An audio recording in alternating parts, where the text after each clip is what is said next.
సార్లు రివ్యూలు చేసేవాడిని. ఎలాంటి మీరు ప్రోడక్ట్స్ వాడుతున్నారు, ఎంత రెసిపీ వాడుతున్నారు, ప్రాసెస్ ఎట్ చేస్తున్నారు, టేస్ట్ను కూడా ఇచ్చేయండి, పౌష్టికాహారం చేయమని చాలాసార్లు చెప్పాను. రెండోది, మీరు ఇంకొకసారి చూస్తే వెంకటేశ్వర స్వామి దగ్గర నేను మొత్తం హెలికాప్టర్స్తో సీడ్ బాల్స్ వేయించాం.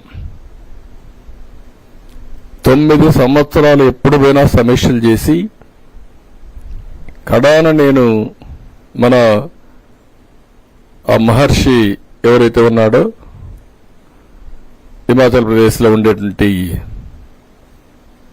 ఆయుర్వేద ప్రోడక్ట్స్ కూడా తయారు చేసి రామ్దేవ్ బాబా ఆయన్ని కూడా తీసుకొచ్చి తిరుపతిలో ఉండే ఆయుర్వేద వెంకటేశ్వర స్వామి ఆయుర్వేదిక్ దీనికి అనుసంధానం చేసి టెంపుల్ చుట్టూరు అంతా కూడా తిరుమల మొత్తంతా ఒక ఆయుర్వేద ప్లాంట్స్ కూడా పెట్టి ఆల్ మెడిసినల్ ప్లాంట్స్ పెట్టి ప్రమోట్ చేశాం. వాటర్ కన్జర్వేషన్ అన్నీ చేశాం. అందుకే అప్పుడు ఎప్పుడు కూడా మీరు చూస్తే ఒక పచ్చగా ఎప్పుడు వెంకటేశ్వర స్వామి దగ్గర అంత మునుపు అక్కడక్కడ రాళ్లు కనపడేట్టు కానీ రాళ్లల్లో కూడా చెట్లు పెట్టి ఒక పవిత్రంగా చేసుకున్నాం.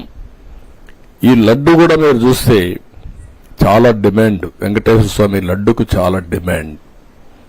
155 గ్రాములు. ఆ తయారీకి 40 గ్రాములు ఆవు నెయ్యి, 40 గ్రాములు శనగపిండ, ఇతర దిగుమతులు కలిసి 70 గ్రాములు మొత్తం ఉపయోగించి ఒక నాణ్యత, సువాసన, అందులో వేసే పదార్థాలన్నీ యూనిక్ గా ఉంటాయి. దీన్ని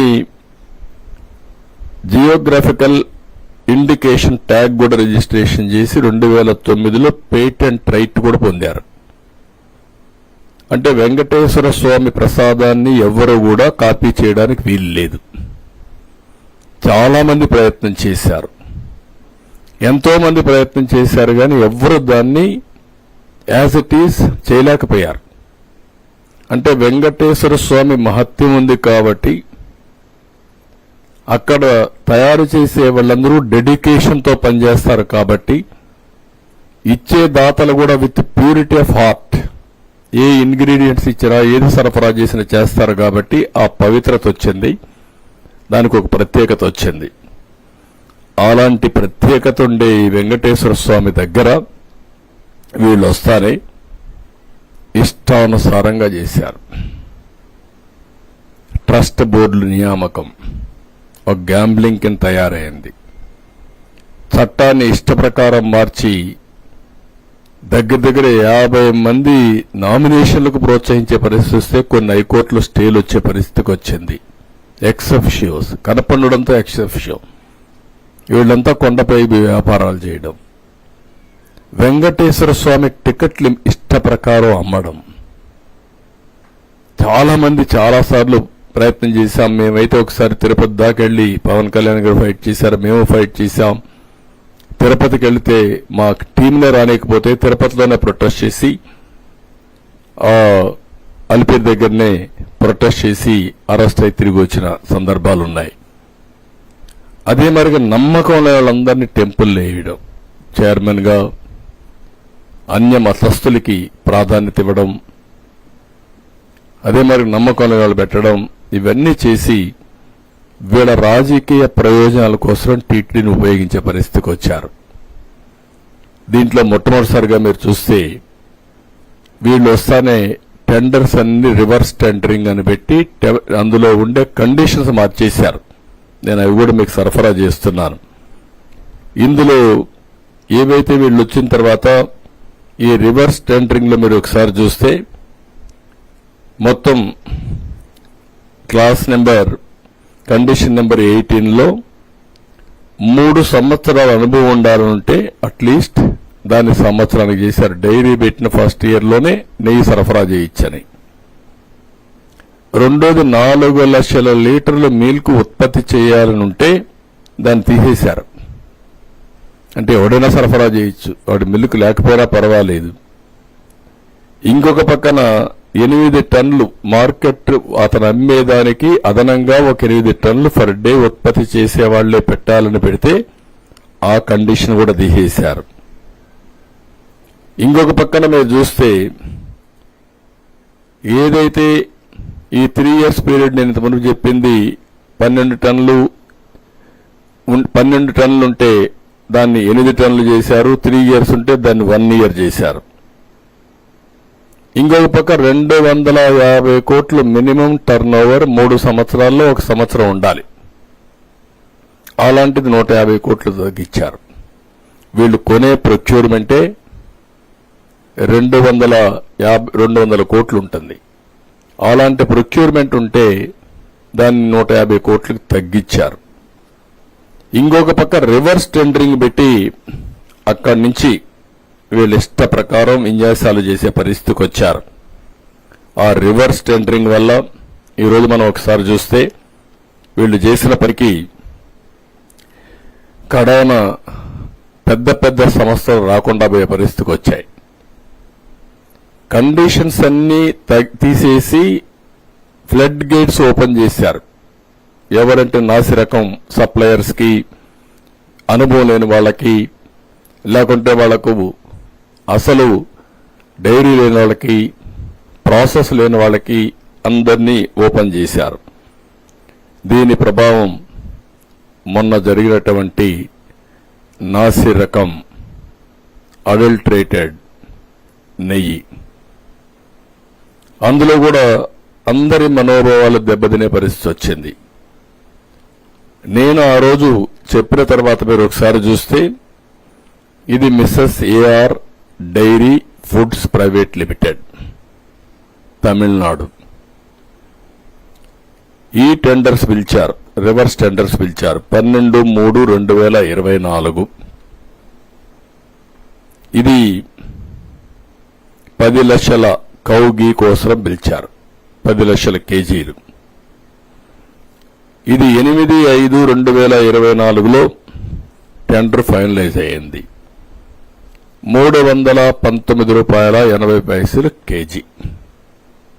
నేను అడుగుతున్నా, ₹319 ఇప్పుడు పామాయిల్ రావడంలా, డాల్డా రావడంలా. ఆ పరిస్థితిలో మీరు టెండర్ పిలిచి ₹319.80 మీరు టెండర్ కట్టబెట్టారు. అతను 12 జూన్ 2024 నుంచి సప్లై చేయడం మొదలుపెట్టాడు. అవి సప్లై చేసే కార్యక్రమంలో 2 ట్యాంకర్స్ 6/7/24 2, 15/7/24 2 ట్యాంకర్స్ సరిగా లేవని మా వాళ్ళు అనలైజ్ చేశారు. ఈవో ఇక్కడ ఒక విషయం మీకు చెప్పాలి. నేను ముఖ్యమంత్రి అవుతానే, ముఖ్యమంత్రి అయ్యే లోపలనే చీఫ్ సెక్రటరీ లీవ్ పెట్టి వెళ్ళాడు. ఆనాడు ఉండే చీఫ్ సెక్రటరీ అతను అవుతానే ఇమ్మీడియట్ గా ఇన్ఛార్జ్ చీఫ్ సెక్రటరీని అపాయింట్ చేసుకున్నాం. అది అయిన తర్వాత నేను సీఎం స్వేరింగ్ ఇన్ చేశాను. నా ప్రమాణ స్వీకారం అవుతానే ఫస్ట్ పోస్టింగ్ ప్రైవేట్ సెక్రటరీ, నాకు ప్రిన్సిపల్ సెక్రటరీని అపాయింట్ చేశారు రవిని. అది అయిన తర్వాత నాకు ఎప్పుడు వెంకటేశ్వర స్వామి పైన ఒక ప్రత్యేకమైన శ్రద్ధ ఉంటుంది. నేను ఏ పోస్టింగ్స్ ఆలోచించలేదు. నేను ఆలోచించి ఉండే వాళ్ళందరిలో ఆలోచించిన తర్వాత ఎవరికి పోస్టింగ్ ఇస్తే ప్రక్షాళన ప్రారంభం అవుతుందని ఆలోచించి ఉండే వాళ్ళల్లో సరైన అభ్యర్థి అని శ్యామలరావు గారిని ఎంపిక చేశాను ఈవోగా. నేను పిలిచి చెప్పాను. అప్పుడు పోర్ట్ఫోలియోస్ కూడా ఇచ్చినట్లేదు. నేను ఒకే మాట చెప్పాను, శ్యామలరావు గారు మీరు తిరుపతికి వెళ్తున్నారు, మీ బాధ్యత ప్రక్షాళన మొదలుపెట్టాలి. తిరుమల తిరుపతి దేవస్థానంలో అపవిత్రమైన కార్యక్రమాలన్నీ జరిగాయి. అవన్నీ ప్రక్షాళన చేసి మళ్లీ పుణ్యక్షేత్రానికి పూర్వ వైభవం తేవడానికి భగవంతుడు నాకు ఒక ఆదేశం ఇచ్చాడు. నాకిచ్చిన ఆదేశాలను మీకు కూడా ఆదేశం ఇస్తున్నా. ఈ పోస్టింగ్స్ మీ పోస్టింగ్స్ ఇచ్చానంటే ఒక ప్రత్యేకత ఉంది, మీరు గుర్తుపెట్టుకొని వెళ్ళండి అని చెప్పి చాలా క్లియర్గా బ్రీఫింగ్ ఇచ్చి పంపించాను. అక్కడి నుంచి నేను ఎప్పటికప్పుడు వింటున్నాను. Day by day improvement start అయింది. నేను కూడా ఏ ఆఫీసర్కైనా కొంత టైం ఇవ్వాలి. అందుకే ఆ టైం ఇచ్చినప్పుడు ఇంప్రూవ్మెంట్ వస్తే, ఇందులో అతను చేసిన పని మీరు చూస్తే, ఎవరైతే సప్లై చేసే వాళ్ళందరూ సబ్ స్టాండర్డ్ సప్లై చేస్తున్నారు. ఆ సబ్ స్టాండర్డ్ సప్లై చేస్తే గట్టిగా పిలిచి అందరికీ వార్నింగ్ ఇచ్చాడు. అప్పటికే క్యాంటీన్ పోయాడు, భోంచేశాడు, కొన్ని కార్యక్రమాలు చేశాడు. దానివల్ల కొద్దిగా ఇంప్రూవ్ అయింది. నేను కూడా ఆయన స్ట్రెంగ్తన్ చేయడానికి కొంతమంది అధికారులు ఇచ్చాం, అన్నీ చేశాం. ఇది అయిన తర్వాత ఎప్పుడైతే చెప్పినా కూడా వినలేదు. ఇక్కడ కూడా మీకుండే టెస్టులు కూడా అడల్ట్రేషన్కి ఎలాంటి టెస్ట్ టీటీడీ లేదు. ఒక నమ్మకం, ఒక పవిత్రతతో ఇంతవరకు జరిగింది. భయము, భక్తి రెండూ ఉన్నాయి. కాబట్టి భయం ఉంది దేవుడంటే అభిమానం, భక్తి ఉంది. కాబట్టి ఎవ్వరు కూడా అక్కడ తప్పుడు పనులు చేయకుండా సిస్టమేటిక్గా చేసుకుంటూ వచ్చారు. అందుకే ఎక్కడ కూడా నాణ్యతా ప్రమాణాలు దెబ్బతినకుండా ముందుకు పోయే పరిస్థితి వచ్చింది. ఈ 5 ఏళ్లలో వచ్చే కొందికి లడ్డంతా కూడా మీరు చూసుంటారు. సెల్ఫ్ లైఫ్ ఎక్కువ ఉండే లడ్డు ఈ మధ్యకాలంలో 3 రోజుల్లో చెడిపోవడం, చెడు వాసన రావడం, అదే మాదిరిగా గుమగుమలాడవలసినటువంటి ఆ లడ్డు ఆ షేపు కూడా కేవలంగా ఏదో పాసిపోయినట్టు లైట్ కలర్లో కనపడడం. నేను పోయినప్పుడు నాకు కొన్ని రోజులు, నేను సీఎం అయినప్పుడు కూడా ముందు సీఎం కంటే ముందు పోతే చాలా కోపం కూడా వచ్చేది. అది తినాలంటే చాలా బాధ వేసేది. ఏంటి ఇవన్నీ మారిగా అయిపోయినాయని. కానీ దిగమింగుకున్నా. నేనేమన్నా మాట్లాడితే కావాలని అక్కస్తో మాట్లాడుతున్నారని చెప్పి అంటారనే ఉద్దేశం దిగమింగుకొని గమనున్నాను. అలాంటిది మీరు చూస్తే ఇక్కడికి వచ్చినప్పుడు 4 ట్యాంకర్స్, అప్పటికే 4 ట్యాంకర్స్ వచ్చేసాయి, దాన్ని వాడారు. 4 ట్యాంకర్స్ వచ్చాయి. 4 ట్యాంకర్ చెప్పినా వినలేదు కాబట్టి అక్కడి నుంచి ఈయనకుండే అధికారం ఉపయోగించుకొని ఎన్డీడీబీ ల్యాబ్కు పంపించాడు. ఎన్డీడీబీ ల్యాబ్కు పంపిస్తే అది 16/7/2024, 23/7/2024 రిపోర్ట్స్ బ్యాక్ వచ్చాయి. ఆ రిపోర్ట్స్ బ్యాక్ వస్తే ఆ రిపోర్ట్స్ ని బేస్ చేసుకొని అతను యాక్షన్స్ మొదలుపెట్టాడు. ఆ రిపోర్ట్స్ మీకు అందరికీ ఇచ్చాం. ఇది ఎన్డీడీబీ ఇచ్చిన రిపోర్ట్, నేను ఇచ్చిన రిపోర్ట్ కాదు, మా గవర్నమెంట్ తయారు చేసిన రిపోర్ట్ కాదు. ఇది నాణ్యత లేదనేది ప్రసాదం టేస్ట్ చేసిన ప్రతి ఒక్కరూ చెప్పగలుగుతారు. ఎందుకు నాణ్యత లేదు అనేది ఇంతవరకు ఎవరు ఎస్టాబ్లిష్ చేయని ఫ్యాక్టర్. ఈఓ కూడా చెప్పాడు, మీరు మార్చుకోండి అని చెప్పాడు. కొంతమంది కొంత ఇంప్రూవ్మెంట్ చూపించారు. దానివల్ల నాణ్యత కొంత పెరిగింది, భక్తుల్లో సాటిస్ఫాక్షన్ పెరిగింది. కానీ పూర్తిగా సాటిస్ఫాక్షన్ వచ్చిందా లేదా ఇంకా టెస్ట్ చేసుకోవాలి ఇంప్రూవ్మెంట్లో. ఎవరైతే ఈ కంపెనీ ఉందో వినకపోతే అది నబార్డ్ ల్యాబ్ పంపించారు NABL అక్రిడిషన్ కోసం. వీళ్ళ దగ్గర అది కూడా లేదు. దానికి కూడా 75 లక్షలే అవుతుంది. అది కూడా లేదు. అది పెట్టుకోవాల్సింది పెట్టుకోలేకపోయారు. అది పంపించినప్పుడు వాళ్ళు ఇచ్చినటువంటి షాకింగ్ రిపోర్ట్ ఇది. అందులో క్లియర్గా ఏదైతే ఇక్కడ పాయింట్ నెంబర్ 1 ఎస్ వాల్యూ, ఆ ఎస్ వాల్యూకి కోరిలేషన్ విత్ ఏమేమి ఇంగ్రీడియంట్స్ ఉన్నాయో చెప్పే విధానం. 86.62 ఎస్ వాల్యూ ఉంది. ఉండవలసింది 98.05 నుంచి 101.95 ఉండాలి. దీనికి కారణాలు ఏంటంటే soybean, sunflower, olive, rapeseed, linseed, wheat germ, maize germ, cotton seed, fish oil. ఇవన్నీ ఏదైనా ఉండే అవకాశం ఉంది. నెంబర్ 3 2 కూడా ఉంది, అది చదవడం లేదు, 3 చదువుతున్నాను. నెంబర్ 3 22.43 ఎస్ వాల్యూ ఉంది. 95.90 నుంచి 104.10 ఉండాలి. ఇది రావడానికి కారణం ఏంటంటే పామ్ ఆయిల్, బీఫ్ టాలో, ఈ రెండు కారణం. నెంబర్ 4, ఇది ఎస్ వాల్యూ 117.42 ఉండాలి. 97.96 నుంచి 102.04 ఉంది. దీనికి కారణం లార్డ్, LARD అంటే పంది కొవ్వు. ఇవి క్లియర్గా ఈ రిపోర్ట్ ఇచ్చారు. దానికి ఆ రిపోర్ట్ ఇచ్చి మిగిలిన జస్టిఫికేషన్స్ అన్నీ కూడా ఏవైతే ఉన్నాయో అవన్నీ చెప్పారు. ఇక్కడికి వచ్చినప్పుడు ఇది చూసిన తర్వాత ఈఓ గారు సిన్సియర్గా వాళ్ళకి మెమోలు ఇచ్చాడు. 22/7/2024 మెమో ఇచ్చారు, 23 ఇచ్చాడు, 27 ఇచ్చాడు. వాళ్ళకు రిప్లై ఇచ్చారు, మళ్ళా సెకండ్ మళ్ళా పంపించాడు. ఇవి సీరియస్గా అతను చేయాల్సిందంతా పెనాల్టీ ఒక 5% వేయడం, వాళ్ళని బ్లాక్ లిస్ట్లో పెట్టడం, ఇవన్నీ చేసి అబ్జెక్షన్స్ అన్ని వాళ్ళు చేసినట్టు కూడా మళ్ళా పంపించి ఆ రిపోర్ట్ పెండింగ్ ఉంది. అంటే వాళ్ళపైన యాక్షన్స్ అని చేసుకుంటున్నాడు. రెండోది ఒక ఎక్స్పర్ట్ కమిటీ వేశాడు.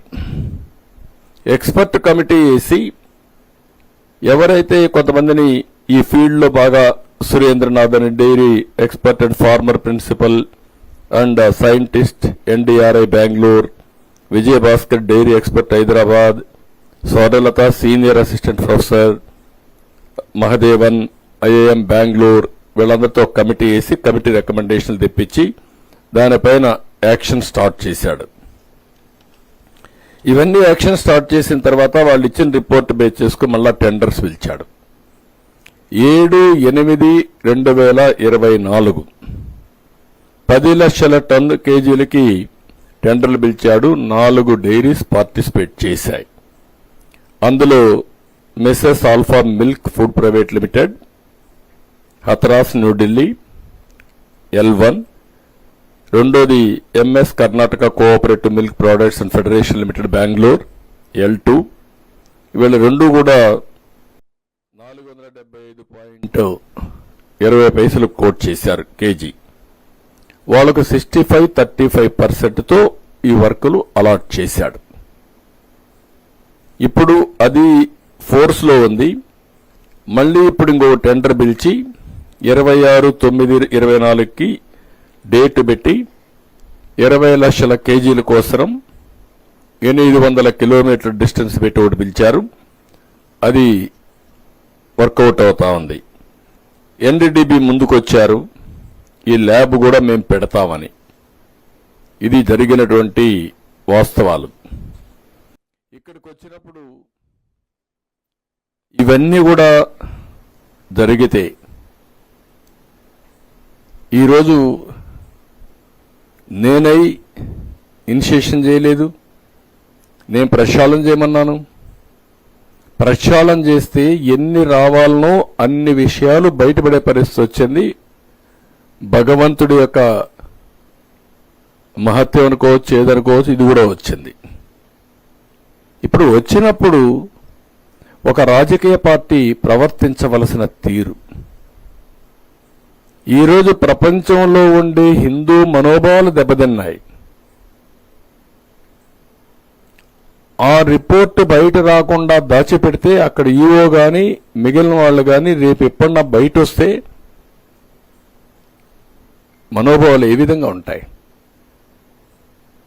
ఆ రిపోర్ట్ వస్తే మీరు స్పందించి చేసిన తప్పుని క్షమాపణ కోరి, మీరు కనీసం బుద్ధి జ్ఞానం ఉంటే, మనోభావాలపైన గౌరవం ఉంటే, మీరు చేసినది తప్పు క్షమించరాని నేరం. ఇప్పుడే కాదు, చరిత్రలో ఎప్పుడూ క్షమించరాని నేరం ఇది. ఇది చరిత్రలో మిగిలిపోతుంది. తప్పుడు పని చేసినప్పుడు మీరు చాలాసార్లు చూసాం. పోలవరం రివర్స్ టెండరింగ్ అన్నారు. ఏమైంది? ఏమాదా చేశారు మీరు? మొత్తం ఈరోజు 6 ఏళ్లు వెనక్కెళ్లిపోయే పరిస్థితికి వచ్చింది. మళ్ళా ఎదురుదాడి చేసేస్తున్నారు. దీంట్లో కూడా మీరు చేసే తప్పుడు పని చేసి మళ్ళా ఎదురుదాడి చేసే అంటే మీరు చేసిన తప్పని మీరు చేసింది రైట్ అని సర్టిఫికెట్ ఇవ్వాలా? అంటే మీరు బాబాయిని చంపి వేరే వాళ్ళ పైన పెడితే నేను యాక్సెప్ట్ చేయాలనా? వెంకటేశ్వర స్వామికి అపచారం చేసి మళ్ళా మీరు ఎదురుదాడి చేస్తే, లేకుంటే ఆ రిపోర్ట్ని తారుమారు చేసి మీకు నేను సహకరించాలనా? అంటే ఏమనుకుంటున్నారు మీరు? నిన్నటి నుంచి చూస్తున్న ఒక్కొక్కరి స్టేట్మెంట్లు కడుపు రగిలిపోతుంది, గుండె తరక్కుపోతుంది, ఆవేశం వస్తుంది. ప్రతి ఒక్కరికి సెంటిమెంట్ ఉంటాయి. మీకు నమ్మకం లేకపోవచ్చు. నమ్మకం లేకపోతే మీరు దూరంగా ఉండండి. నేను ఎప్పుడు కూడా ఒకటే చేశాను, ముఖ్యమంత్రిగా ఉన్నంత వరకు మత సామరస్యాన్ని కాపాడడం నా బాధ్యత. రెండోది, నేను నచ్చిన దేవుడికి పూజ చేసుకోవడం నా కర్తవ్యం. అట్లని చెప్పి వేరే మతాలను ఎప్పుడు కూడా నేను ద్వేషించడం కానీ అపచారం చేయలేదు. ఒకసారి చర్చలపైన దాడులు జరిగితే నేనే ఇన్వెస్టిగేషన్కి వెళ్ళాను. మెదక్, తాడేపల్లిగూడెం రెండు కూడా చాలా స్టబన్గా యాక్ట్ చేసి మళ్ళా అలాంటి సంఘటనలు పునరావృతం కాకుండా చేశాను. మత సామరస్యాన్ని కాపాడాం. ఇప్పుడు మీరు చేసింది ఇన్ని చేసి ఇష్టానుసారంగా బాధ్యతారహితంగా భక్తుల మనోభావాలు దెబ్బతినే విధంగా చేసిన అపచారాలన్నీ కప్పిపుచ్చుకుంటూ ఎదురుదాడి చేస్తే తప్పు ఒప్పైపోతుందని, అపచారం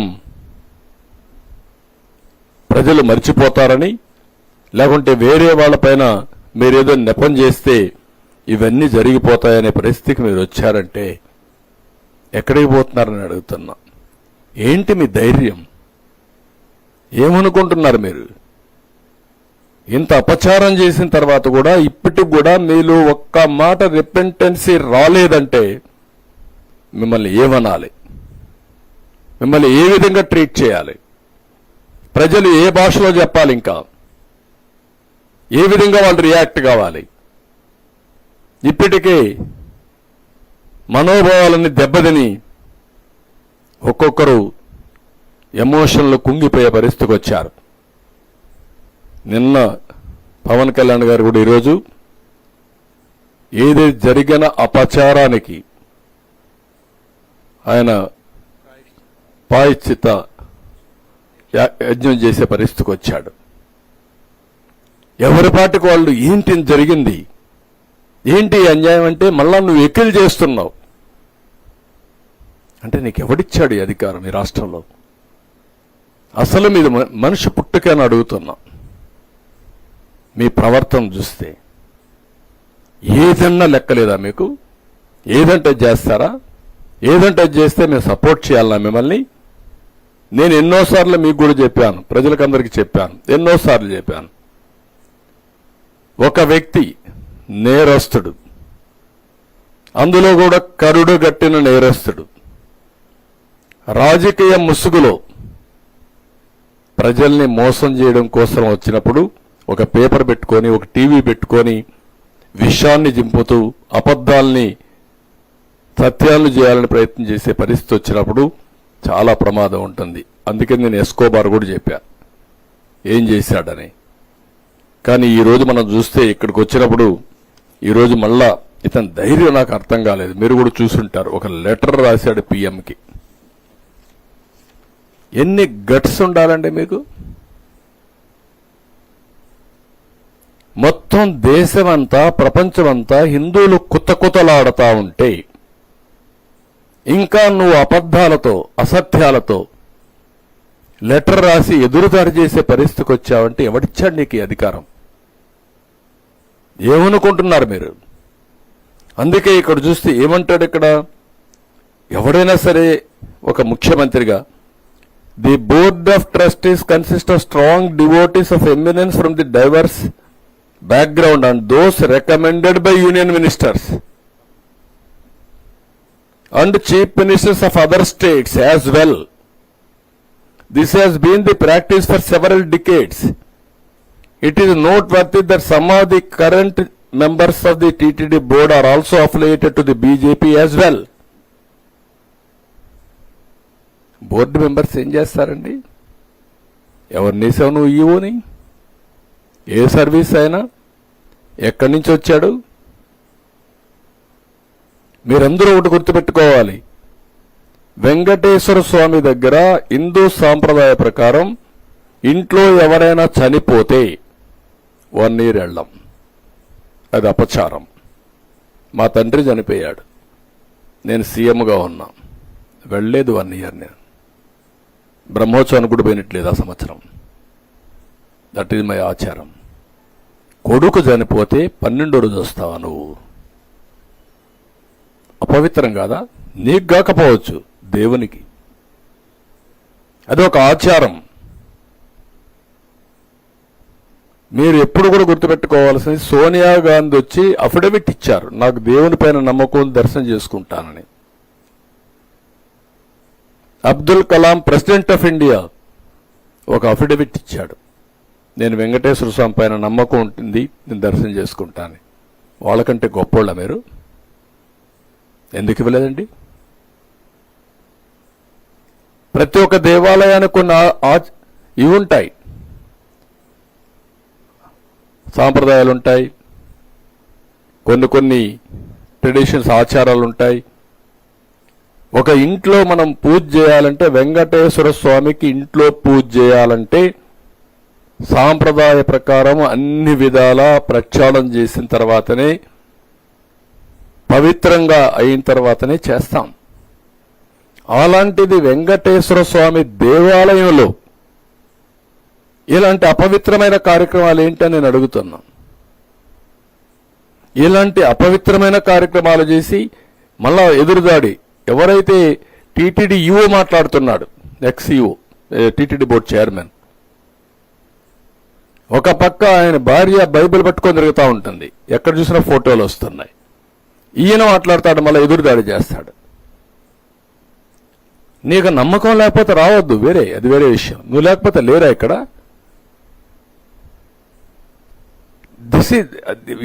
ఏ విషయంలో టీటీడీ బోర్డు చైర్మన్ సైడ్ నుంచి అప్పుడు భూమాన కరుణాకర్ రెడ్డి, ఆయన కూతురు పెళ్లి క్రిస్టియన్ సాంప్రదాయ ప్రకారం చేశాడు, ఆయన టీటీడీ బోర్డు చైర్మన్. అంటే ఏంటి? ప్రజల్ని మభ్య పెడతారా మీరు? మోసం చేస్తారా? అంటే ప్రజల్ని ఫూల్స్ చేస్తారా మీరు? ప్రజలు అమాయకులు అనుకుంటున్నారా మీరు? నువ్వేం చేసినా మేము వినడానికి? నేను కూడా వాటికన్ దీనికి పోయి వచ్చాను, జెరూసలం. అక్కడ సాంప్రదాయాలు పాటించా, చూడడానికి పోయాను, వచ్చాను. నాకు నమ్మకం, అది పోయి వచ్చాను అంతవరకే. నువ్వు వెళ్ళు. నమ్మకాన్ని అక్కడ సాంప్రదాయాన్ని గౌరవం. తిరువారూరు కేరళలో అక్కడ షర్ట్, గురువాయూరు కాదు, తిరువాయూరు అనుకుంటుంది, కేరళ గురువాయూరు. అక్కడికి పోయినప్పుడు షర్ట్ లేకుండా వెళ్ళాలి.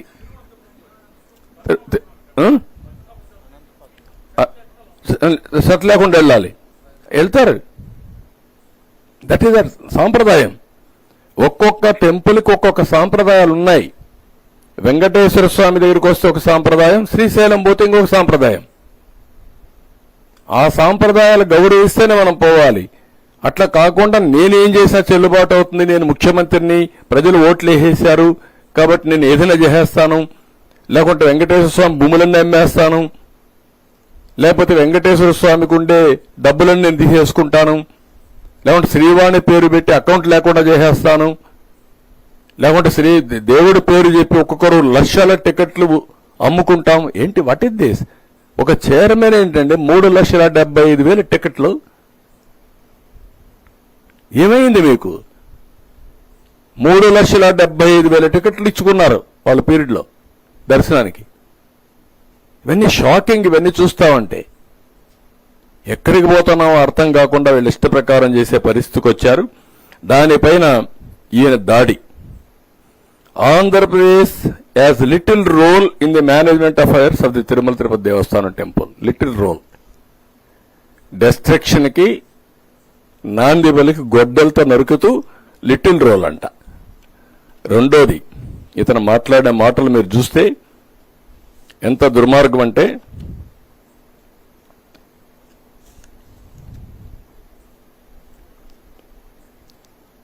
To summarize the process, the tanker containing ghee that reaches the temple should be accompanied by a certification as to the purity of the ghee and quality of the product from agencies that are accredited by the NABL.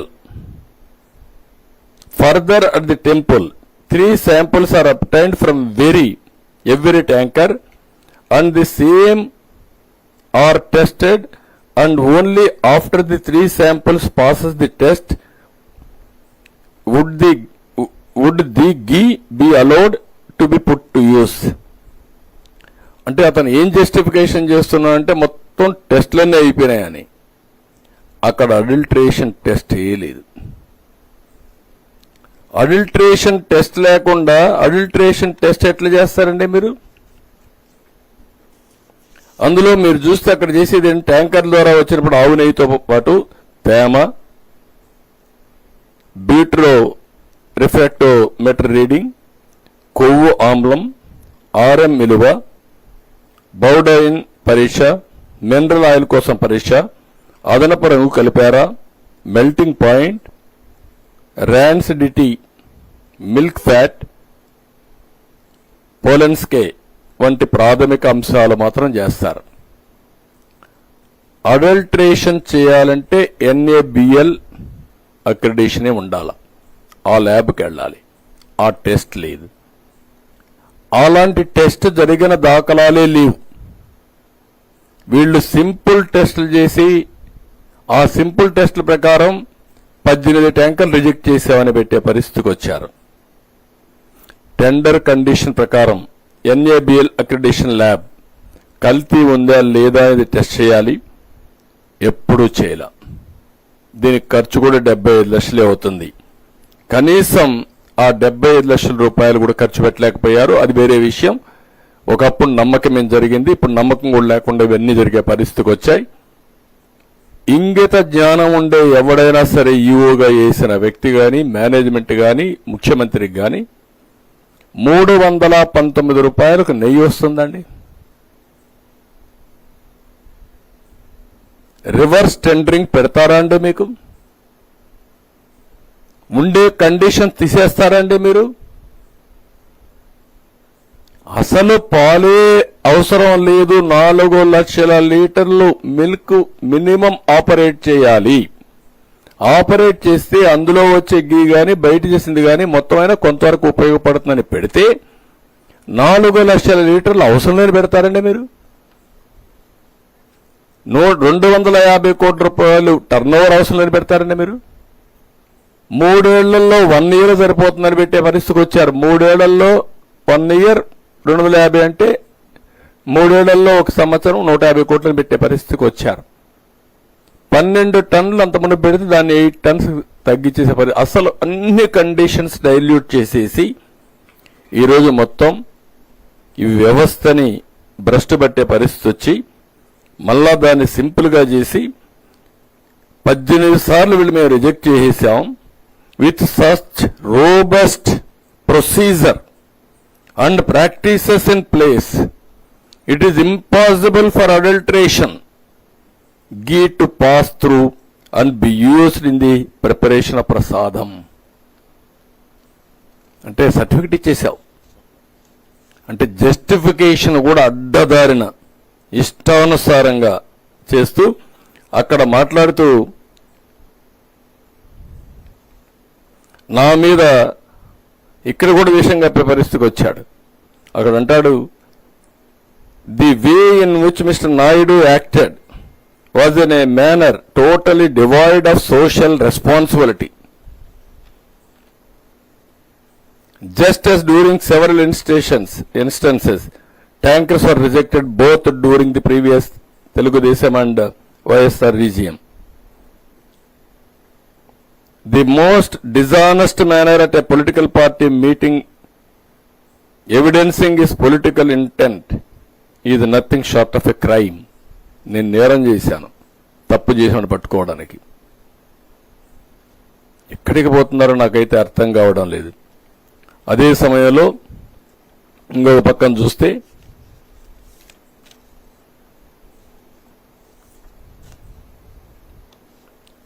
ఇక్కడ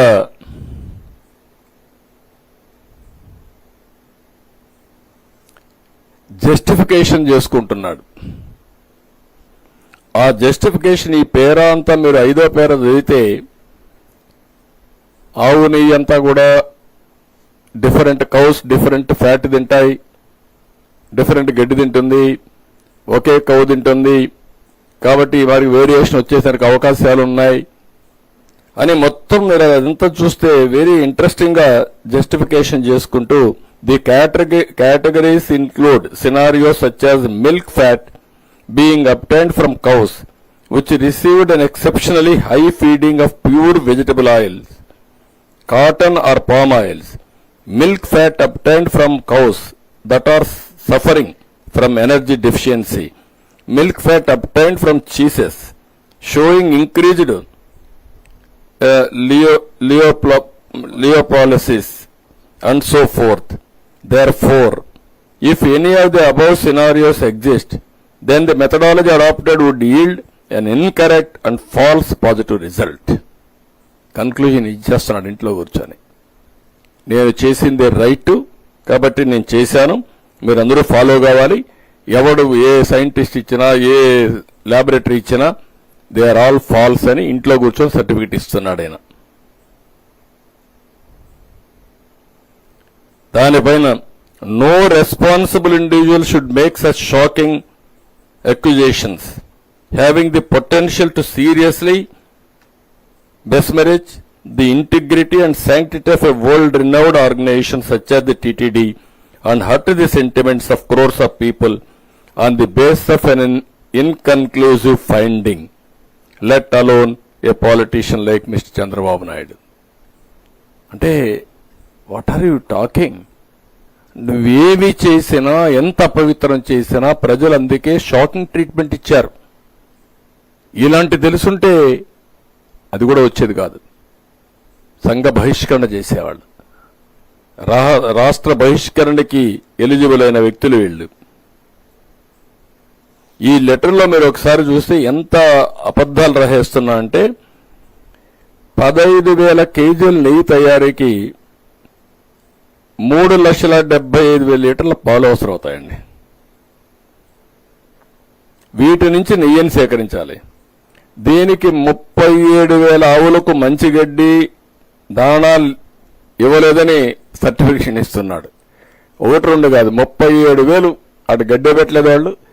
కాబట్టి ఇవన్నీ వచ్చాయి, deviation అయిపోయింది అని justification ఇవ్వడం అనేది ఒక కరుడుగట్టిన నేరస్తుడు ఉగ్రవాది అయిన వ్యక్తికి ఇలాంటి ఆలోచనలు వస్తాయి. జస్టిఫికేషన్,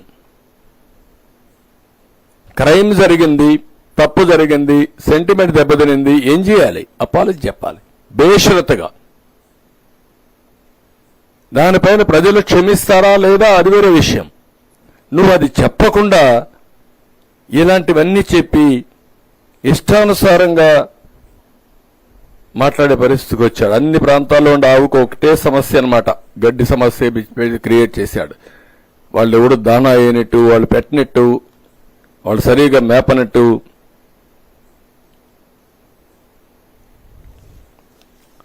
ఇది కాకుండా ఇంకొక పక్కన మనం చూస్తా ఉంటే ఇవన్నీ